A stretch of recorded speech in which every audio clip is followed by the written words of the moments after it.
How many of you, by show of hands, you love a great story? In my opinion, a great story has to have some struggle in it.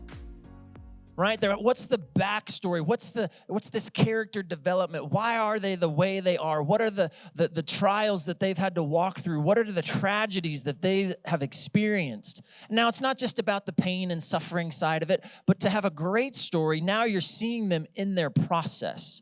What is happening next? Maybe somebody takes them under their wing. Maybe somebody has some compassion on them. Maybe somebody provides provision for them. Or maybe there's a love interest. How many of you love a love interest when they come along in the story?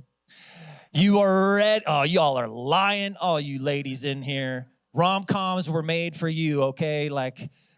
So this story develops, right? And this story develops, and there's love and provision and care, and there's something next that's going to happen, and the story goes from a trial to a triumph. I believe that this is a wonderful type of story.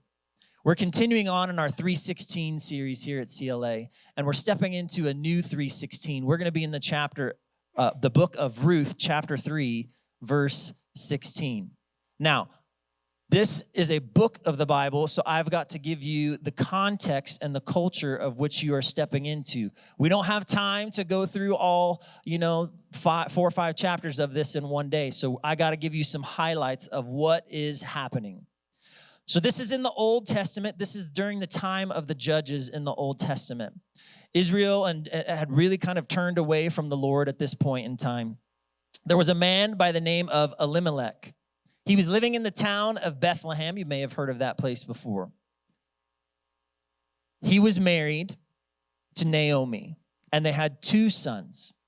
We fast forward the story, and the harvest season, the rain, the crops, the things were getting a little bit challenging where they were living. And Elimelech thought, hey, we've got to move so that I can provide for my family. So they moved to a place called Moab.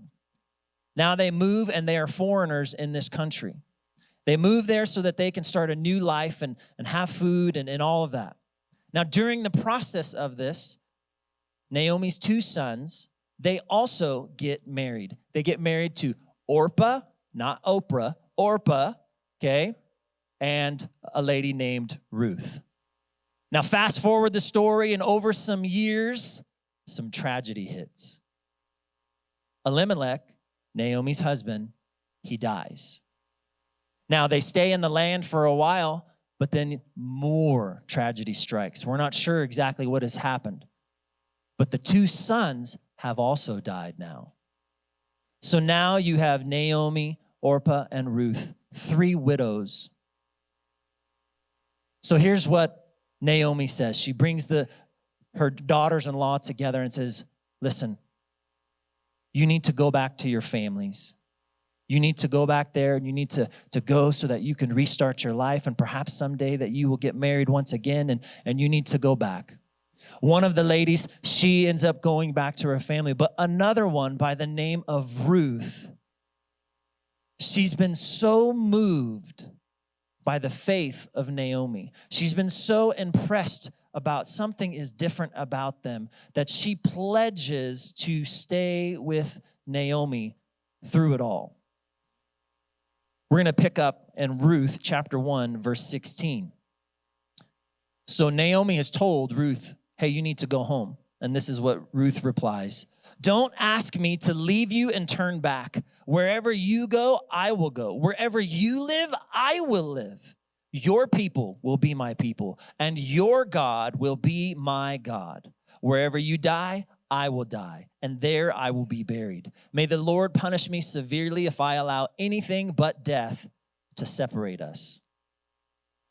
So Ruth was all in. She says, listen, Naomi, wherever you go, I'm following you. If you're moving back to your country, I'm moving with you. I will stay with you. I'm going to be there until the day that you die. Your God will be my God. And so these ladies, they take the journey and they move back to the place that they had left, that Naomi had left. They don't have a way forward. They don't have a, how are we going to provide for ourselves? How are we going to eat? How are we going to live? But you see, in this process of moving back, God had made a provision.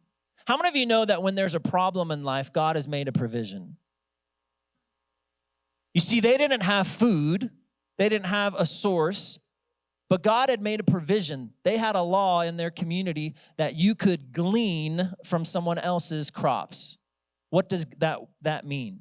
That means when it came to be harvest season, that somebody could come alongside and that they, whether they were poor, whether they were widow, whatever it may be, that they could still have food to eat, that they could come alongside and the things that were left over from the harvest that they could take and that they could live off of. So Ruth goes to a certain field and she shows up and she's working hard. She's getting food for her and Naomi to keep them alive, to feed them. The workers there, they notice her and they're like, man, this lady's working hard. She is sweating. She's going after it. She's doing great. Well, the boss comes along and says, hey, who's that over there? And they say, that is Naomi's daughter-in-law. Her name is Ruth. And man, she is doing so much to take care of her mother-in-law. So here's what happens. His name is Boaz. Everybody say, hi, Bo.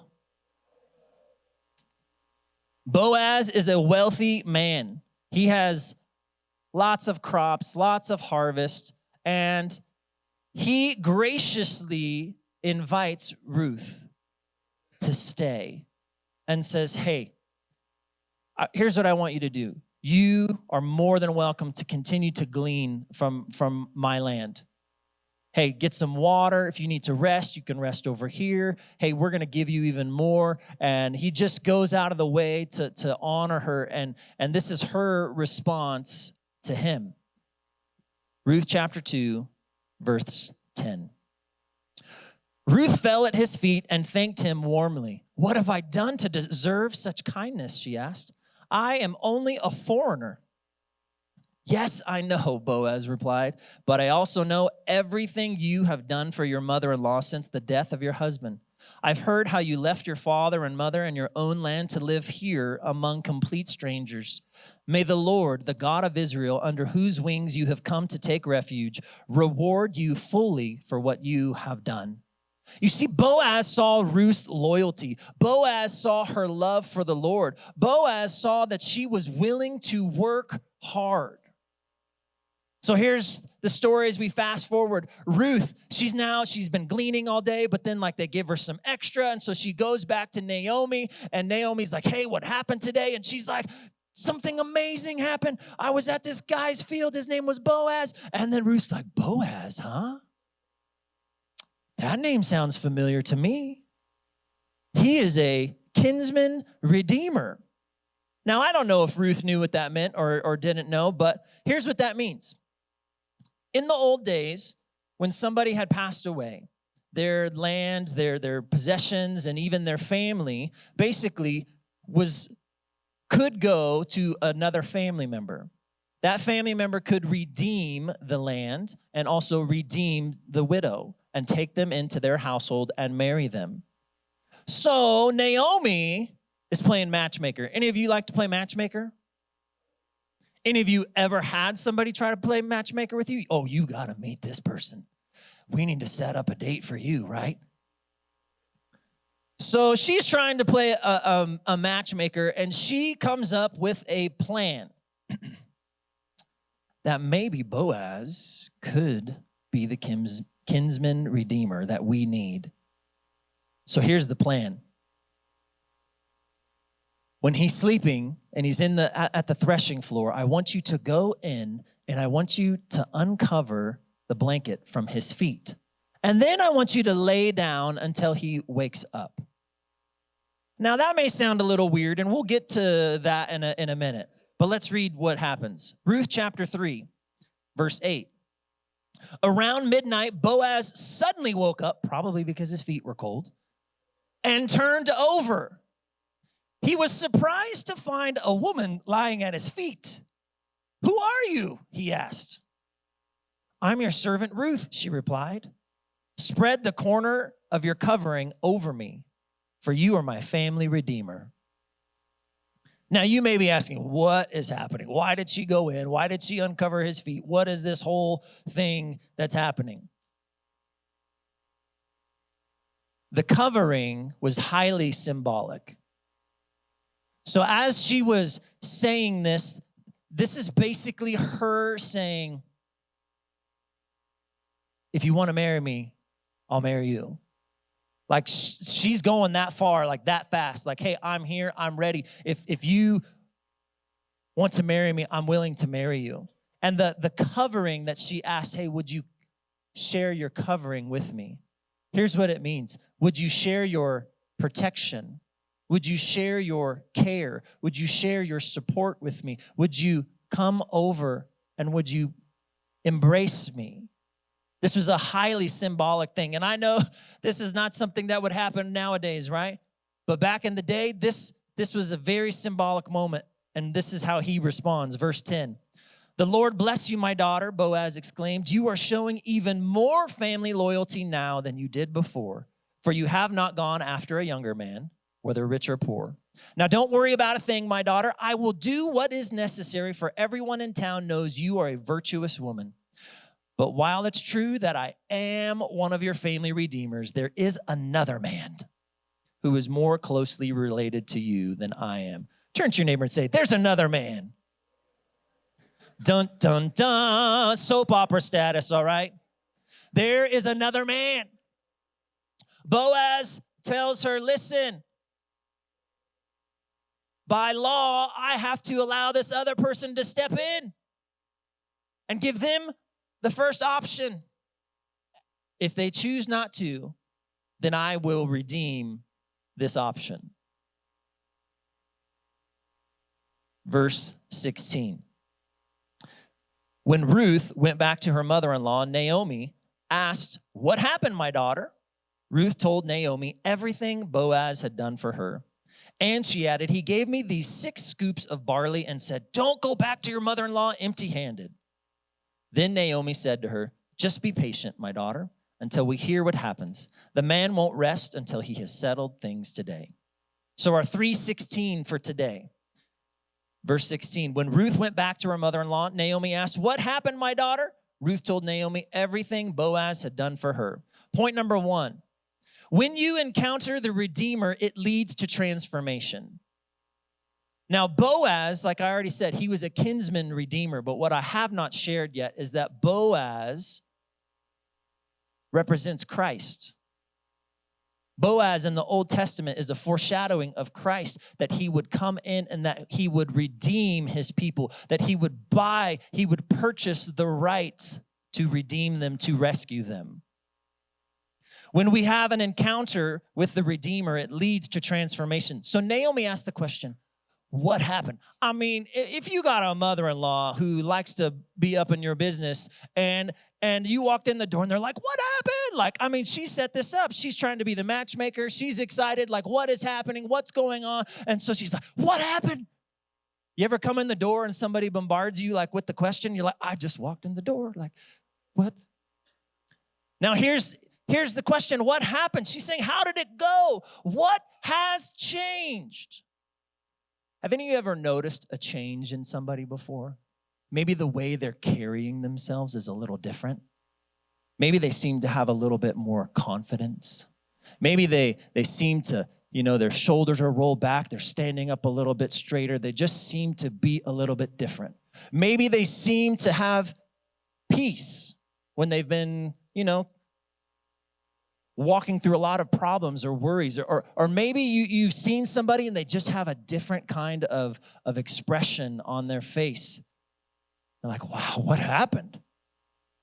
Something different about you. Like, what's going on?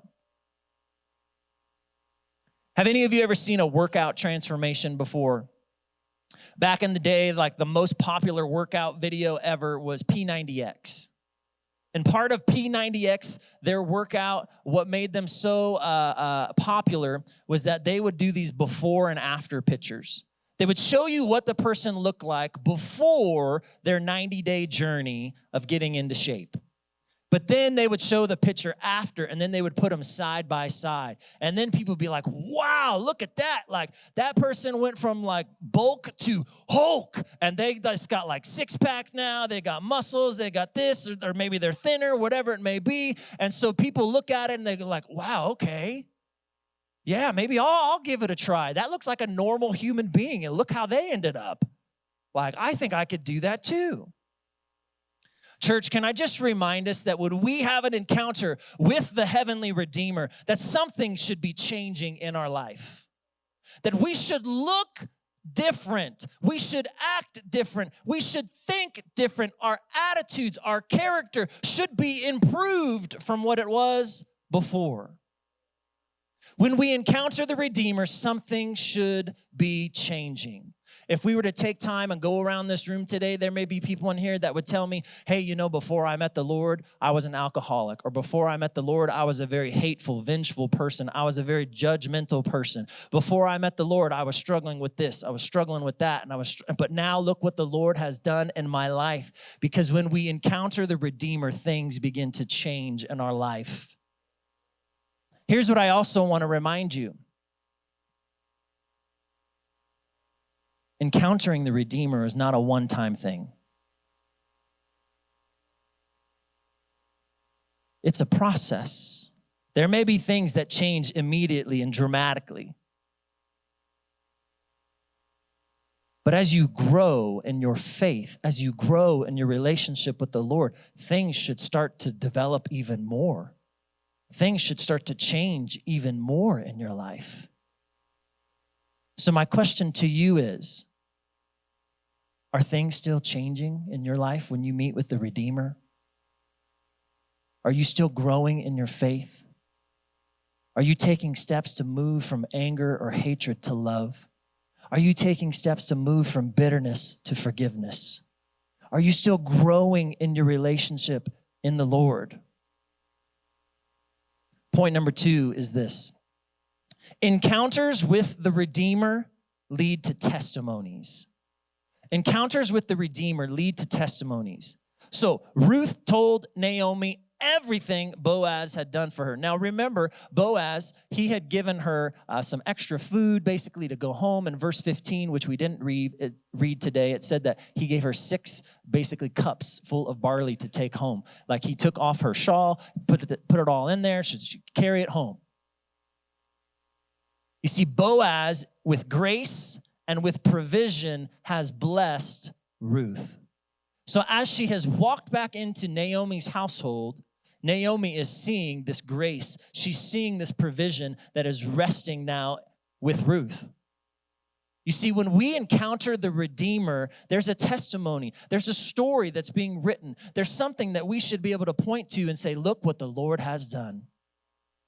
Look how he has saved me. Look how he has blessed my family. Look how he has got me through the trial that we have been walking through. You see, our encounters with the Lord should transform us, but also lead to testimonies. Can I tell you, you know what the secret to church growth is?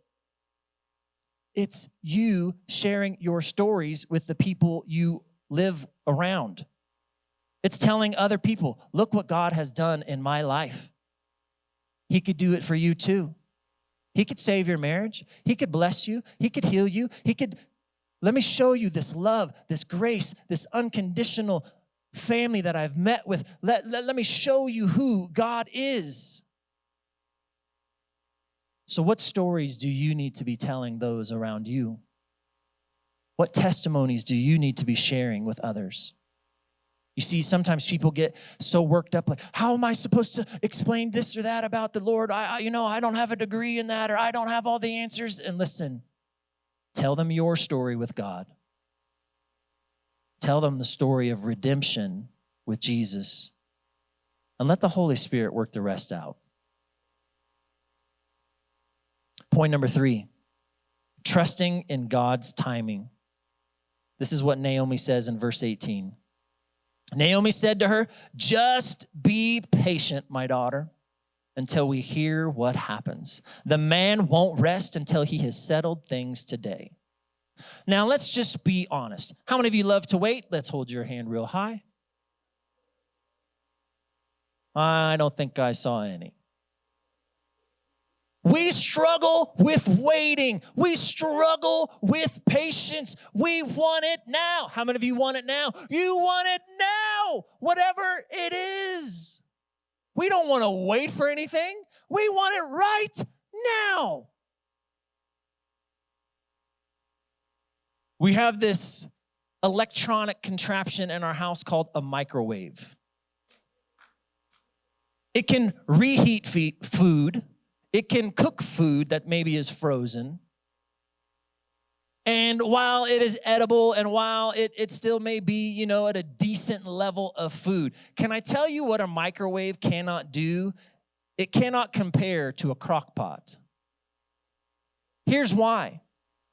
Something that took 2 minutes or 3 minutes to warm up in the microwave cannot compare with something that took 4 hours of soaking in all the flavors of the seasonings, soaking in all the flavors of the other parts of it in that crock pot. You see, oftentimes in life, we just want the microwave. We want, hey, what's the fastest way that I can get it? When sometimes we just need to be reminded that we need to be patient, and the patience will pay off.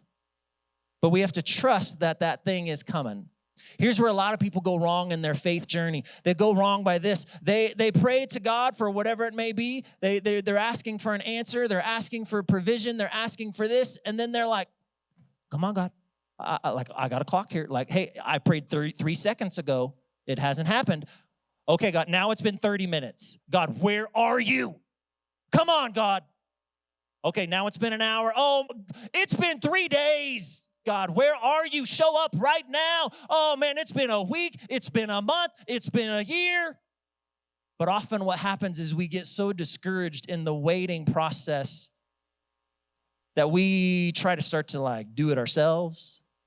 We try to start to manipulate and do things on our own. And how many of you have messed up stuff in your life before because you're trying to do it on your own and you didn't wait for God's blessing. You didn't wait for God's direction in a certain thing. And then you're like, oh, I made a mess. God, sorry, I should have been patient. I should have trusted you with the timing.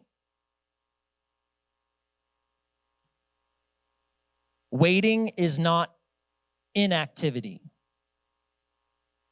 It's a sign of trust. Waiting is not inactivity. It's a sign of trust. Do you trust God with it? And if you do, are you willing to wait for it? Whether it's a financial breakthrough, whether it's for a relationship breakthrough, whether it's for a healing. Are you willing to trust God with the timing? I'll be honest, I've had many times in my life where I have struggled with timing. God, I want it now, right now. But it wasn't God's perfect timing yet. And then when it does happen, and then I look back and I'm like, okay, I see what you were doing now. You were rearranging all these things. You were moving things here, here, here, here, and here. And that if it wouldn't have happened right now, it just wouldn't have made sense. Do we trust God with the timing? So let me finish the story now. So Boaz, he goes to the other redeemer, the other man, and he says, hey, just so you know, the land of Elimelech, it is open if you want to redeem it. You were the closest relative. You can redeem it. And he's like, yep, I want it. And then he's like, but you also have to marry Ruth. And he's like, no, that's a deal breaker for me. So Boaz, in front of the community and the people of the community, they make a little agreement, and basically he becomes the kinsman redeemer. He buys the right to redeem the land. He buys the right to be able to marry Ruth. And also in this process, which you also need to understand, that him doing this actually carries on the name of Elimelech, the one who had passed away. That their first son together would actually represent Elimelech. So this was a big deal. So Ruth and Boaz, they get married. They have a son named Obed. Now we're going to fast forward the story. Obed has a son named Jesse. Jesse has a son named David. David, the man after God's own heart. David is in the lineage of Jesus. Ruth, a foreigner who loved the Lord, was in the lineage of Jesus. You see, God had made a way. God had provided. God had set up this Redeemer. These women were widows, but because they looked to the Lord, because they trusted in Him, what did they find? They found provision, they found redemption, and they were blessed because of it as they trusted in His timing. An encounter with the Redeemer leads to transformation. That may be your attitude, that may be your thought life, that may be how you interact with other people. It may change how you do business deals. It may change how you interact with the people on your street. It's going to change your life when you have an encounter with the Redeemer. And an encounter with the Redeemer also doesn't end with a struggle. It should end with a testimony of God's faithfulness and provision in your life. God never promised that life was just going to be easy, but He promised that He would be with us, that we would never be alone, that He would love us, that He would provide for us, that He would be our protector. And He provided an incredible gift in His Son named Jesus. You see, Ruth had to wait. I'm sure when she went back to Naomi and Naomi's like, listen, just give it some time. Boaz is going to do what he needs to do. He has said this. Just trust in the process. Trust in the timing. And because she trusted in the timing, because she trusted in the process, because she trusted in the plan, she was married. She had children. And they had a legacy and a lineage that would follow after them because she trusted in the plan. I'm going to ask that you would close your eyes. If you're here today, maybe God's just been reminding you of some of the transformation that's happened when you encountered the Lord in your faith. Or maybe you're here today and you're thinking, you know what, not much has really changed in my life in a while. Maybe today's just the reminder that you need to pursue God and that things should still be developing, things should still be growing in your journey with Him, and that you should be telling your testimony to others. Or maybe some of you are in here in that in-between phase, the waiting phase. And I just want to encourage you to trust in God's timing. If He's said it, He's going to do it. If He's promised it to you, take it to the bank. It will happen in perfect timing.